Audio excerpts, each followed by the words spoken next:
Hello and welcome back to the nursery. Today we're concluding the baby page series, which is bittersweet. It's so crazy because this time last year is when I was finding out that I was pregnant in a few short weeks. So it's just crazy that this time last year I didn't even know I was pregnant, and now we have a 3-month-old. Like that timeline is just, it's crazy. It's going by so fast already.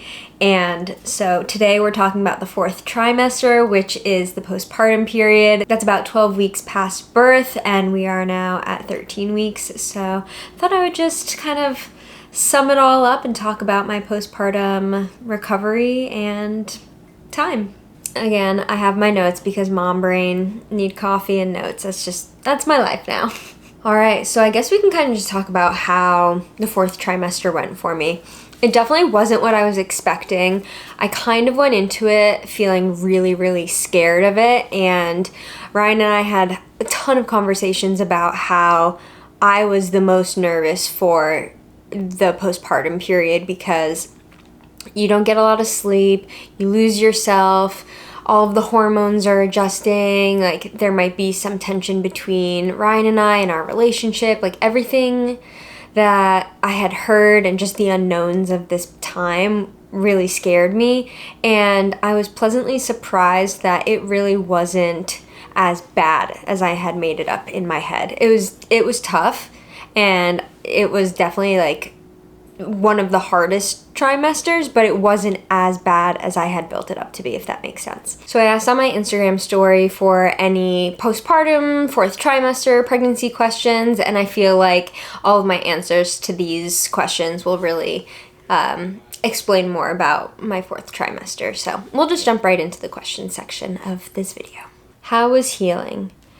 It was tough. I feel like it was hard for me mentally to give my body time to rest, especially because we were going back and forth from our house to the NICU, and I really had this expectation in my head with going into my home birth that my postpartum time would just be me snuggling with Jackson in bed and really only getting up to go to the bathroom or just like kind of walking around the bed.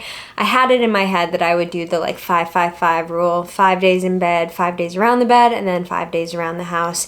And that obviously did not happen because of our circumstances of the afterbirth experience. And so it was really hard for me mentally to be like, this is what I wanted and this is what I expected for my postpartum time, and I'm not getting it. I'm not getting the rest that I need and want, but being at the NICU was so much more important to me and my heart than it was to just lay in bed. Like I couldn't just lay in bed without my baby. I just needed to be at the NICU with him and spending time and snuggling with him, and I knew that he needed that just as much as I needed that. So once I was discharged from the hospital, we did have to go home without him, and that just broke my heart. That was really tough, just like mentally healing, but also physically healing. All down there really hurt. I did tear just a little bit and needed a stitch, and so when I would sit for too long, it would start to sting, and that didn't feel too good. I literally don't know how to explain this. So if you've had a baby, maybe this will make sense, but this is the only way that I can explain it. My stomach felt so weird. Like it felt like, obviously it was empty because there was no baby in there, but it just felt like empty and sloshy, if that makes any sense. Like if you've given birth, like maybe that description resonates with you. I don't know. That's the only way that I can describe it. I remember texting my friend and being like, my belly feels so weird. Like I still had to like hold it when I wanted to like move from like one side to the other side while I was sleeping, and then I still used my pregnancy pillow for a few weeks after because it just like felt heavy and weird and all of that. But it feels better now. I think everything's kind of like maybe going back, but it was a very weird feeling. I felt so sore. Like I felt like I did the most intense F45 workout of my whole entire life, and I was like, why am I so sore? This is crazy. And then looking back on our birth vlog video, doing like the pulling, and like the next day did not remember that I did that, honestly.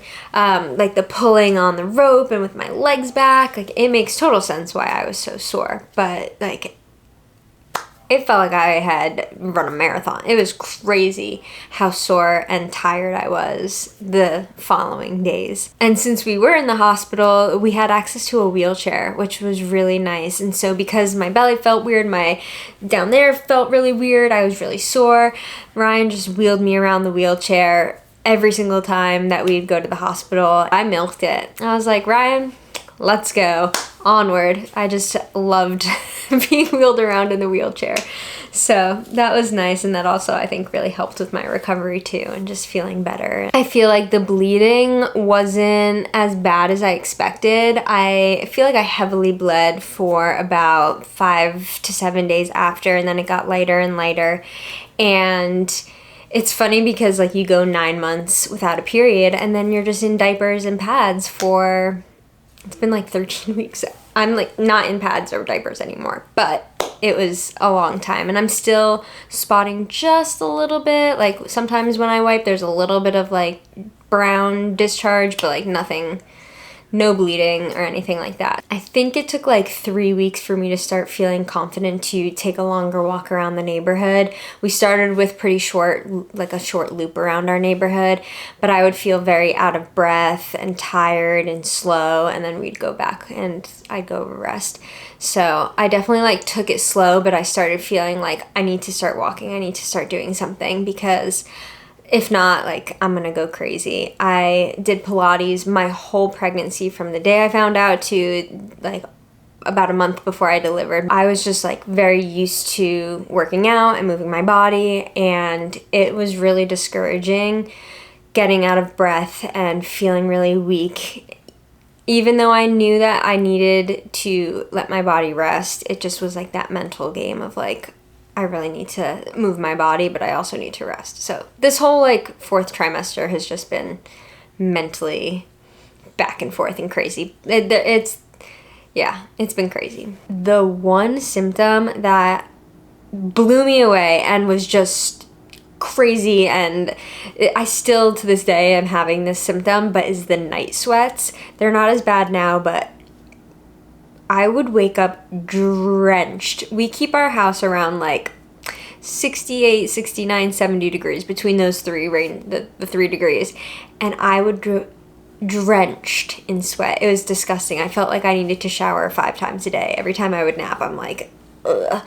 And so luckily it is not as bad now, but I still feel like very sweaty. And it's just, that was a symptom I was not expecting at all. I've also been breaking out a lot more, so it's been like on my like chin, and then I've been getting really bad pimples on my neck recently. And so we're 3 months out and I'm still going through like hormonal changes. I think that is like normal up until a year. Your hormones are still adjusting, and so I just feel like a teenage girl with all of my pimples and hormones raging and all of that good stuff. But my neck has been definitely like, they hurt. They're like kind of like cystic acne, I think, where they don't pop and they're just kind of hard and they hurt, and so that's super fun. What did you use and not use for healing? This is such a great question because I bought all of the things from TikTok and Instagram. Anytime somebody would recommend it, I bought it. But my favorite things that I used postpartum were the Tux cooling pads. They felt so good. Amazing. So good. The Rael, R-A-E-L disposable underwear, they were the softest things that I had ever put on my body. I loved them so much that even when I didn't need to be wearing, they're not diapers, they're disposable underwear, but we'll just call them diapers. When I didn't have to wear the diapers anymore, I still bought another pack because I just loved them so much and I just enjoyed wearing them, which is a little embarrassing because I like wearing diapers, okay? I'll admit it. But they were so amazing and I would buy them 100 times again. And then after I stopped using those, I just switched over to pads. I used the little Perry bottle.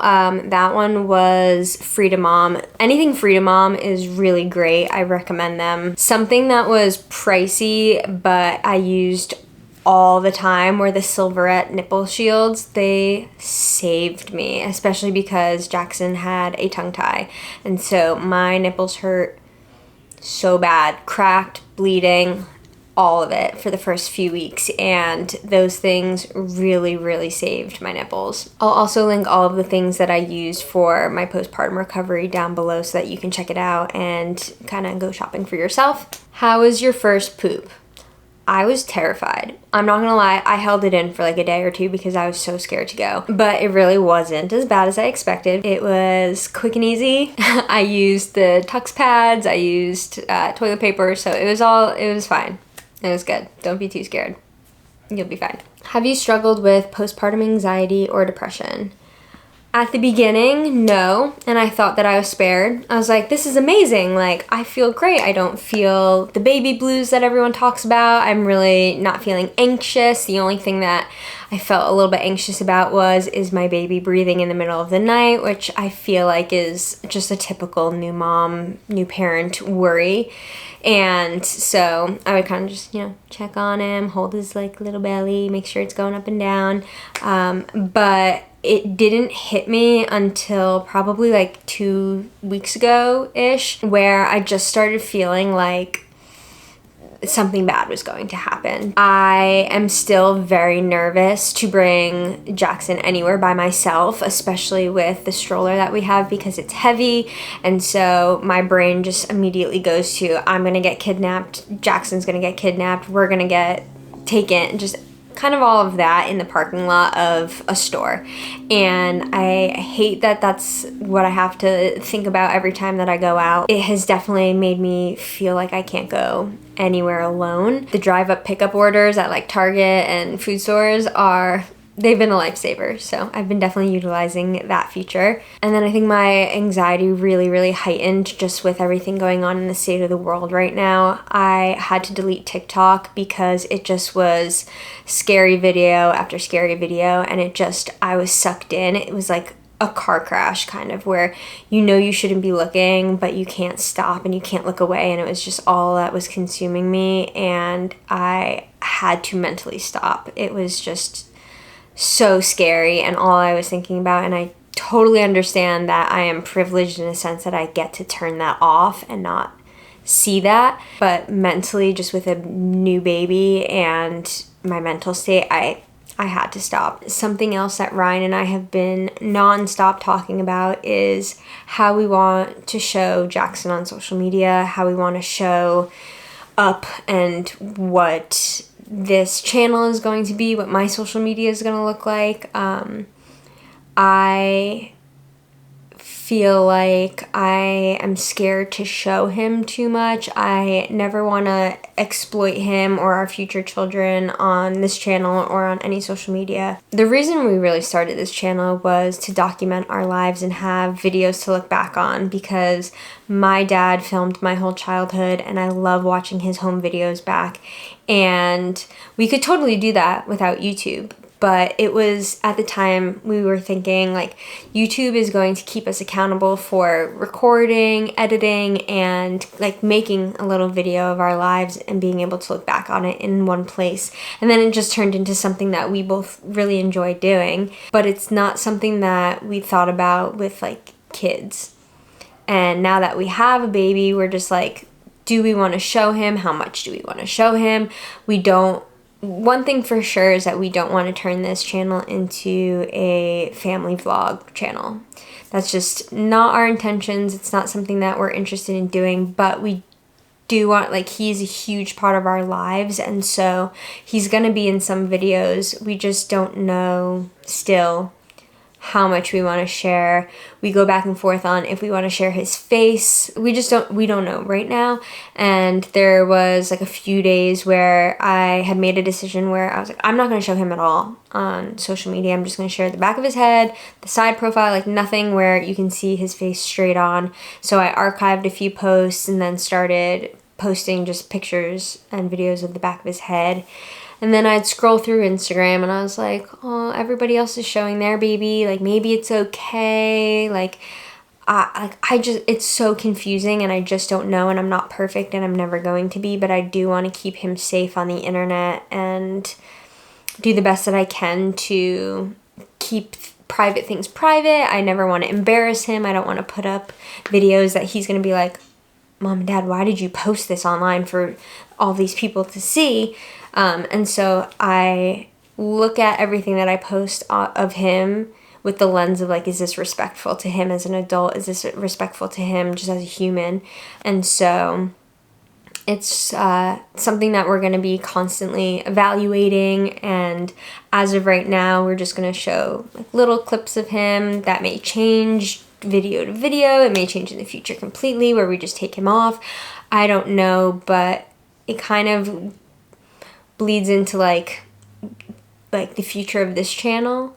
We have no idea. Like, we obviously have not been posting consistently because it's really hard to record our lives when we don't really have a lot going on. A lot of the times we're just hanging out at home with Jackson and each other, and we don't have anything interesting to show.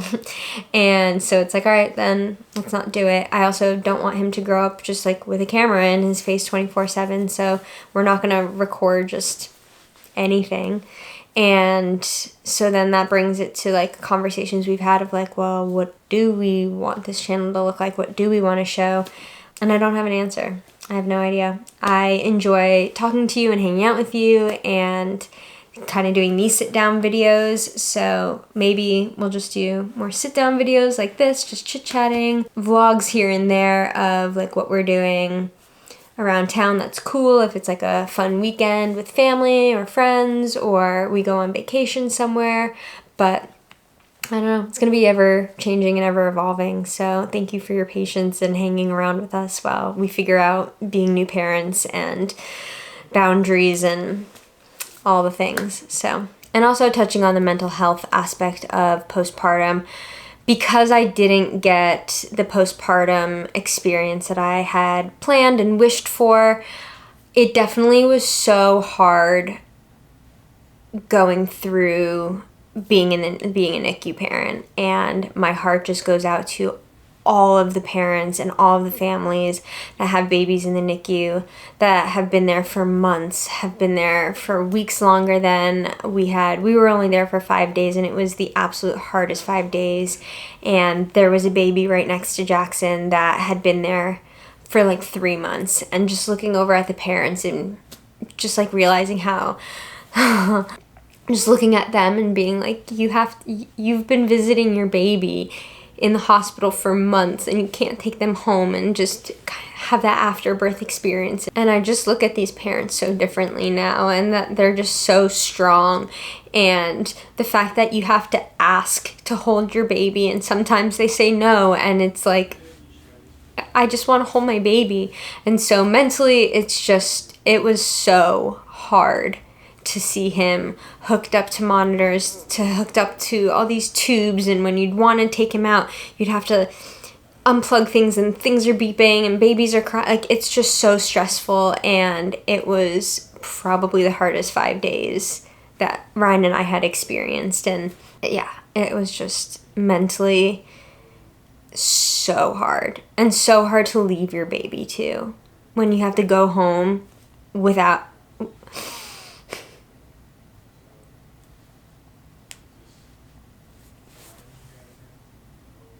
when you have to go home without your baby in the car seat.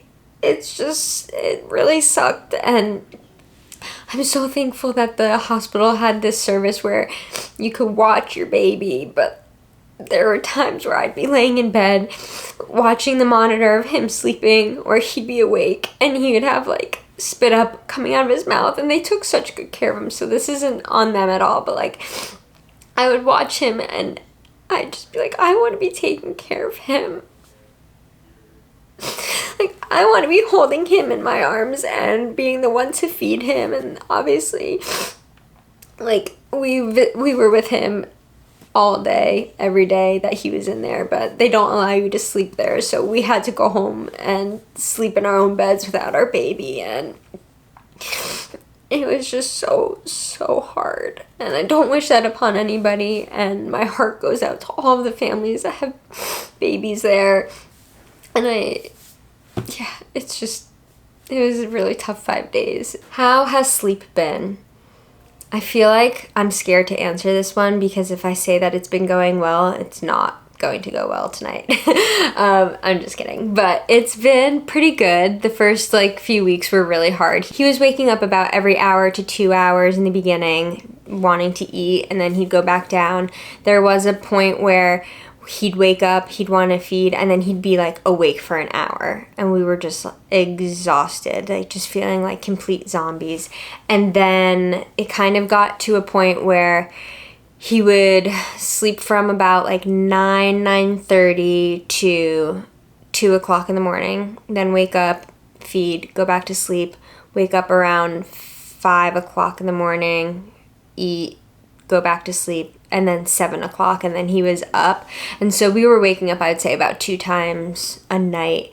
And then we got Jackson's tongue tie procedure done, and we had to wake him up to do his tongue stretches every 3 hours, which was so hard because he had surpassed his birth weight. So our pediatrician told us that he could really sleep as long as he wanted, and he would wake up when he was hungry and let us know.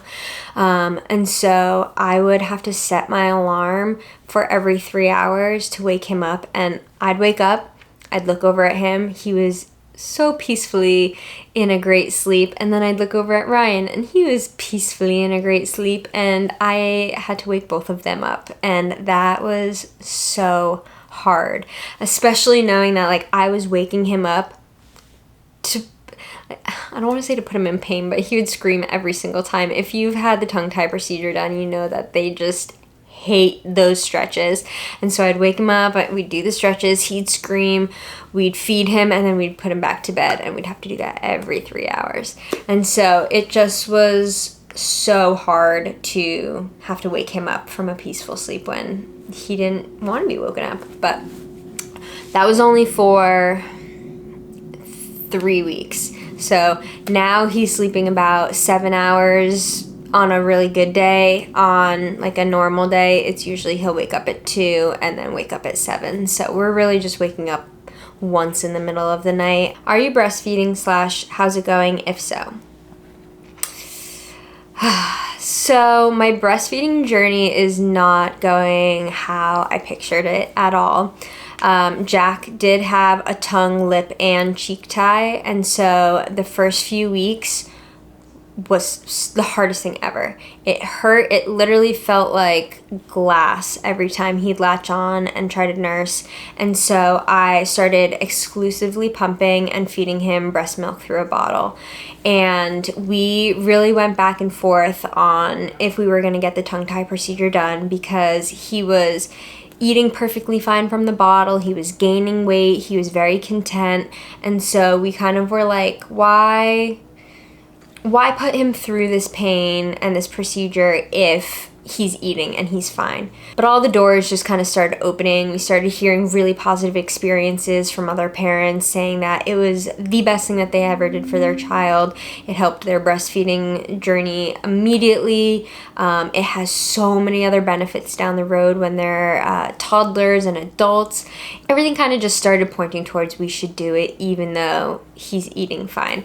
So we did end up getting the procedure done. It helped so much with the pain. It was wild seeing videos of his tongue beforehand and then the mobility of it, and then seeing him after. He just had so much more range of motion. It was so tight and we had no idea. He latched, he was sucking. You could tell and hear that he was getting milk and drinking. But because I don't know if it's because we waited so long, but because we waited so long and we were bottle feeding him, he loved the convenience and the ease and the quickness of the bottle. So he would start getting frustrated on the breast and just wanted it immediately, wanted it now. And so I'm still pumping. That has been really mentally hard on me. Every 3 hours I'm pumping. I got 3 or 4 clogged ducts in the first 2 months, which was so stressful and hurt so bad. But now I just feel like it's a pretty good balance of both breastfeeding and bottle feeding. What was the hardest adjustment?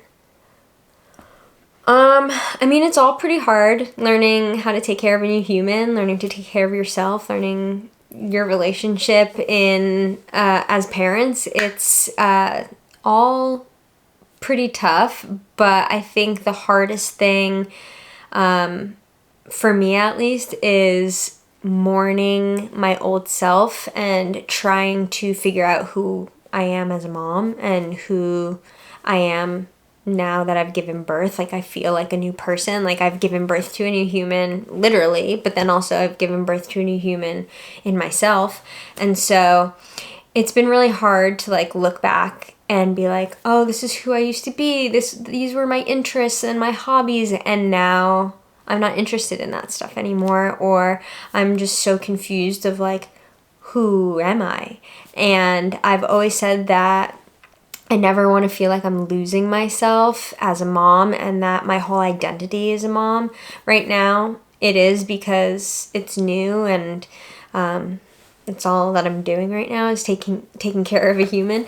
But I want to still have hobbies. I want to like be somebody outside of motherhood who my kids are proud of and who they look up to, of being like, oh, mom has this hobby, like that's so fun, I want to have hobbies of my own. Or like, mom works out and she's healthy and I want to work out and be healthy. Or like, the list goes on and on. And so I think that's been the hardest adjustment, is just being like, this, I know I don't want to lose myself, but I did lose myself, and now I have to find myself. And so I've been having a lot of conversations with Ryan about like, how do I find myself again in the time that I do have to myself. So when Jackson's down for his naps and I've got everything done in the house, like, I want to focus on myself and try to figure out like what I like and what I want to do moving forward. And so we had a really good conversation in the car the other day where I was like, well, what if every month I try a new hobby and document it and just try to figure out who I am in smaller pockets of like trying new things and then being like, oh, I like this, or oh, I don't like this, and then maybe eventually it'll just all click together and I'll figure out who I am and what I like. So I was like, oh, maybe like the month of December I'll just go into cooking mode where I try different recipes, or I bake a bunch of different things and see if I enjoy baking. And then the next month I try embroidery because I know I like that, and trying to like push myself in like a new skill. And so I'm kind of feeling hopeful and excited about all the new hobbies that I'm going to be trying, and just kind of see where that takes me. But taking it one day at a time, just giving myself grace of, your most important job right now is keeping a human alive, happy, and healthy, and keeping myself alive, happy, and healthy as well. How do you feel about your body now? Honestly, I have so much more respect for it now that I've had a baby than beforehand.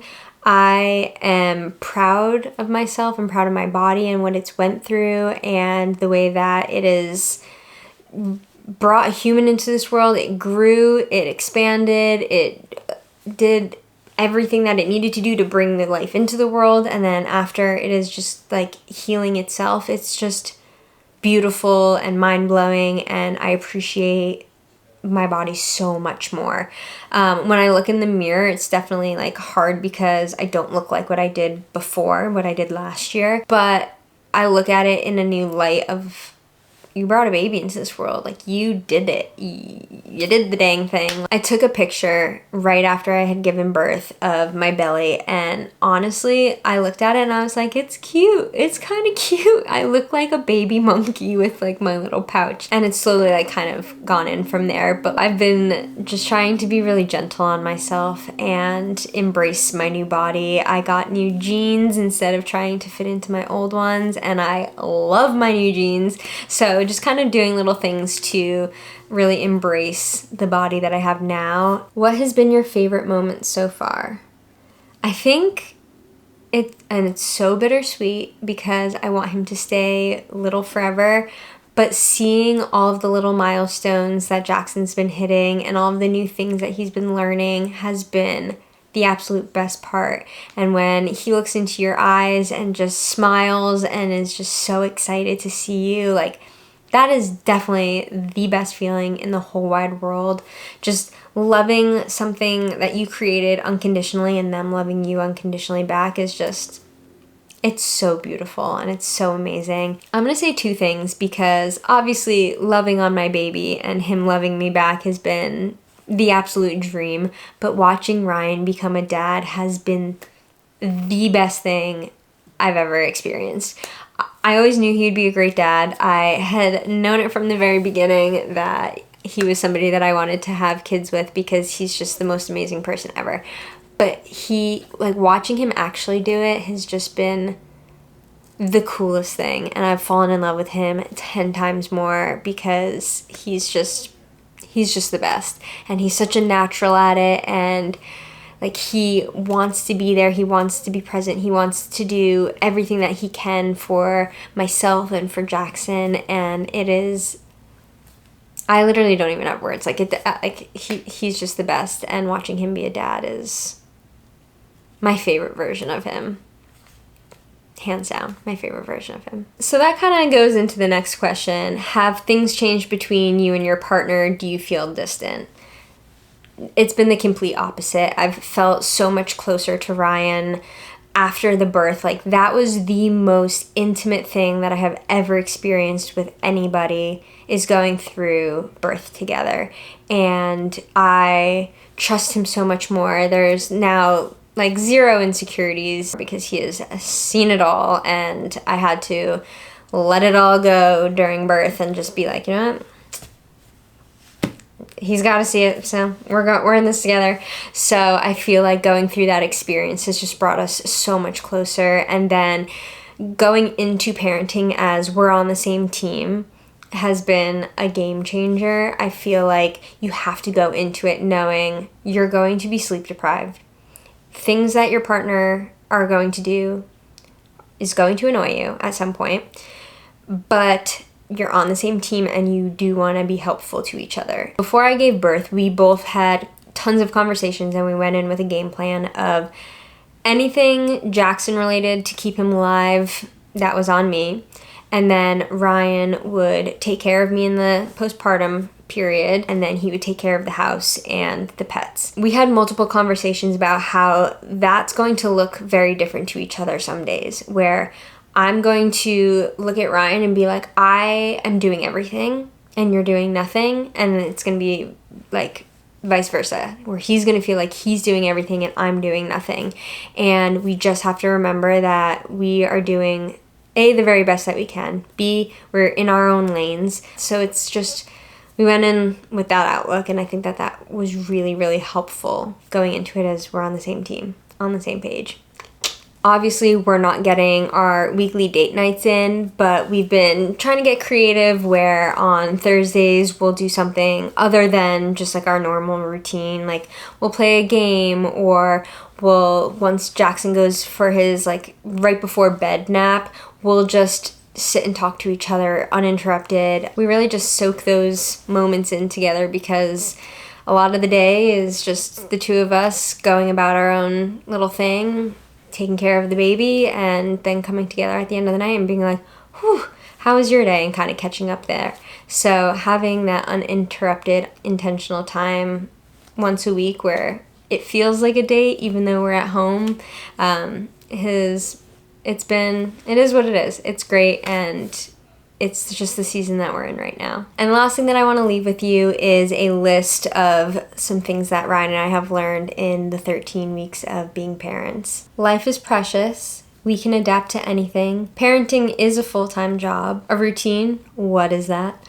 Do one thing for yourself every day. Every minute counts. A plan is just a plan that will likely not get followed. Time flies. Be flexible. You'll find joy in slowing down and being present. Help your future self. Patience is a learned skill, so practice it. And communication is the most important thing. But the number one thing that we've learned in our very short time as parents is that it's going to be ever changing. It's going to be ever evolving. We just got to keep growing. We have to keep learning. We have to keep striving to be the best versions of ourselves. We have to keep striving to have a strong marriage, and then that'll just pour into parenthood and our family. And we're we're gonna be taking it one day at a time and learning, growing, and doing all the things. Thank you for being here on our pregnancy journey. It has been the best, most rewarding, beautiful experience of both of our lives, and we're so thankful that you have joined us on this journey, and it's come to an end. The baby page playlist is complete, and we'll see you in future videos. Bye.